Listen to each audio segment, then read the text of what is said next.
Ang project, may pinagpapaalaman ka pa ba? Opo, yung pamilya ko, tsaka sa jowa ko, syempre. Pero sa management po, una, kapag okay po yung management, mas madali na po makonvince yung parents ko, si Miles, and everyone else. So it always starts with management. Elijah, may sundot ako dun sa sexy na yun, di ba? Paano kung si Miles may offer na gano'n? Kung Papayag tama ka? po yung project, yeah. Definitely. Ako pa nga po nagpo-push sa kanya mag-kissing scene. Kasi bago naging kami, never pa po siya nag-kissing Oo. scene. Ano siya, parang Sinasabi ko, conservative. yeah, very conservative.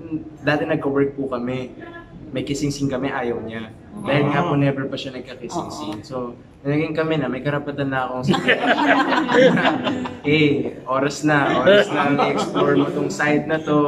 You have to be braver with your choices and everything. And she has, may mga projects po siya nagawa na hindi pa napapalabas, but excited ako. Ano reaction niya nung sinabi mong you have to do that? Natawa siya kasi baliktad po kami. Siya naman ayaw niyang mag-kissing scene So ako. pinanood niya yung kay Kat Davey niyo sa live screen, yung love scene ninyo. Ano sabi niya?